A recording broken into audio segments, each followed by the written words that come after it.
Fala galera, belezinha? Vamos continuar aqui nossa aula sobre direitos reais. Aula de hoje nós vamos falar sobre vícios da posse. Primeiro ponto, vícios da posse. A gente vai lembrar que vício é algo que contamina a posse, algo que torna ela com algum óbice, algum empecilho. Só que antes, obviamente, de falar do empecilho, vamos lembrar, posse justa é aquela que é mansa, pacífica, pública e continuada. Então nós falamos que a pessoa detém uma posse justa quando há essa comunhão de elementos, ao passo que a posse será injusta quando ela foi exercida mediante violência, tanto força física quanto moral, quando houver ali no caso ali um ato clandestino, invadido, então utilizou ali uma forma sorrateira para entrar no local, ou ainda quando eu estiver falando de precariedade, quando há um abuso de confiança, há um descumprimento de um comando de devolução, um descumprimento de uma ordem. Então, nesse caso, vamos falar de 3 vícios: por violência, de forma clandestina ou precária. Bem, só relembrando, tá? Os vícios, eles não ficam somente restritos a essas circunstâncias. Nós vamos falar de outras ideias que vão atrapalhar a posse. Relembrando, a gente já falou isso em outras aulas.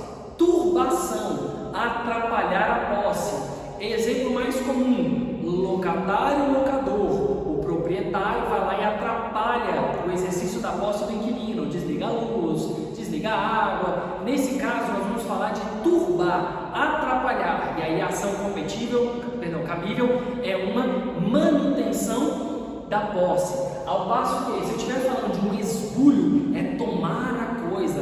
E aí a ação cabível será uma reintegração da posse. Agora presta atenção nesse visu aqui. Se eu sou um possuidor que detém uma posse de forma injusta, será que cabe alguma proteção da posse? E essa questão já foi cobrada em provas, inclusive de prova de carreira. E a resposta é a seguinte: veja, como regra, o possuidor de forma injusta, que invadiu, que deteve aquela posse com violência, ele não pode entrar com uma ação possessória contra o proprietário.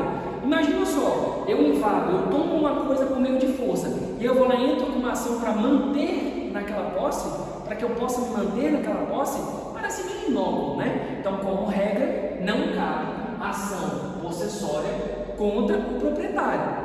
Agora, e contra terceiros? Nesse caso, tudo bem. Então, vamos pegar o seguinte exemplo. Eu, alminha cebosa, entrei e invadi a terra. Posse injusta, clandestina. Aí entra um outro alminha cebosa 2, e quem invadiu o pedaço que eu já invadi. Então, nesse caso, eu posso buscar a proteção da minha posse contra o alminha cebosa 2, mas eu não posso, como regra, entrar com uma ação de proteção da minha posse contra o proprietário. Por quê? Porque eu, desde o primeiro momento, já agi de forma injusta, beleza? Então, contra terceiros pode, contra o proprietário não, porque nós estamos falando de forma injusta da posse. Vamos lá. Elemento psicológico. As doutrinas costumam trazer elemento psicológico, mas nós também podemos chamar isso de elemento subjetivo. Elemento subjetivo é a intenção do indivíduo, aquilo que ele sentia. E aí vamos pensar, eu tenho boa fé e má fé. Como que eu vou identificar isso? Boa fé é quando o camarada ele exerce aquela posse achando que está tudo de boa, que não tem um empecilho. Ao passo que má fé é quando ele tem a ciência de que ali existe algum empecilho, alguma barreira para o exercício da posse. Professor, a boa fé, ela é uma presunção absoluta? Não, é relativa. Por quê? Porque eu vou presumir que tu está de boa fé até que se prove o contrário, beleza? Então, presunção iuristante, relativa. Bem, peguinha de prova.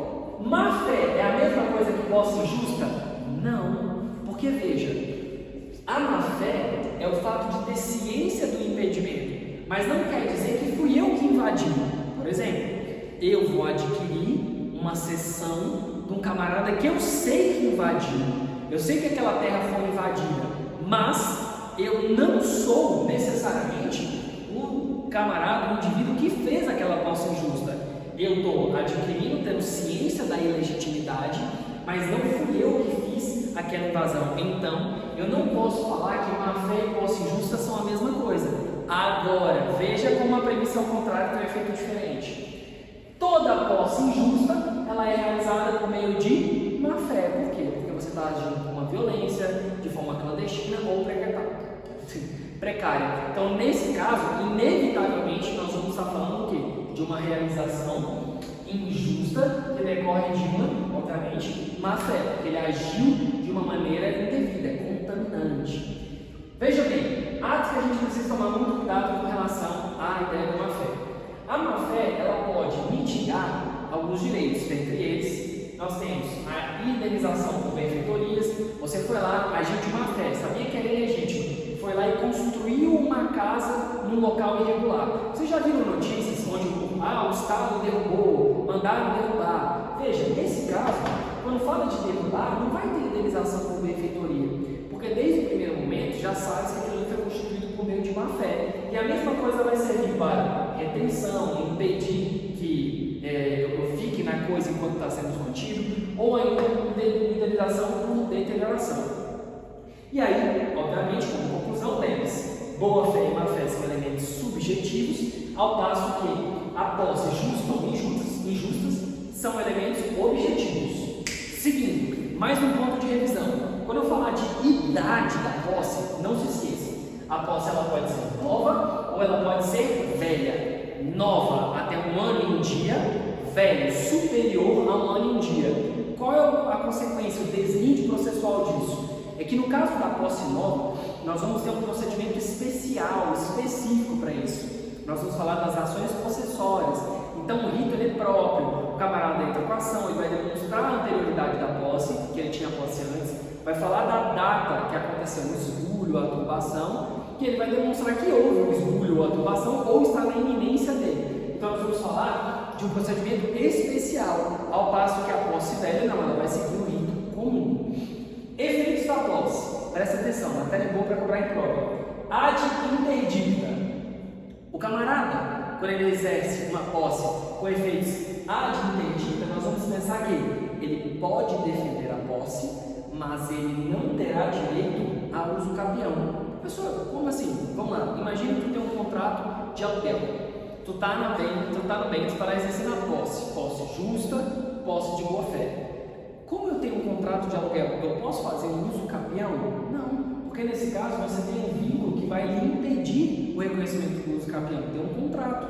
Então veja, você pode defender a posse? Pode, inclusive contra o proprietário, porque ela é justa de boa fé. Só que você não vai poder intentar uma ação de uso capião.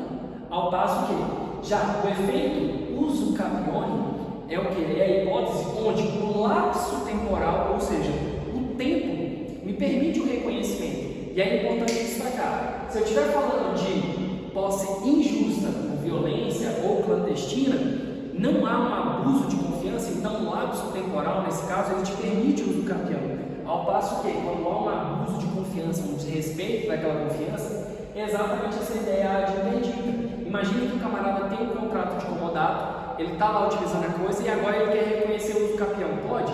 Não, porque nesse caso ele está agindo contra a questão da confiança, o abuso de confiança, e ele não vai permitir esse reconhecimento de uso capião. Por fim, produtividade. Terra produtiva é aquela que atinge a sua função social, seja para a questão de moradia, seja para a questão do trabalhador, conseguir o seu fruto, o seu provento. E a posse que a gente fala de improdutiva, ou também chamada por alguns doutrinadores de inútil, é aquela que não tem uma destinação, é aquela que é vaga, ok? E aí, por fim, para a gente encerrar essa aula de hoje, lembre-se, aquisição de posse natural, posse, fato ou civil, registro. Professor, vamos lá, como é que é essa questão civil, aquisição?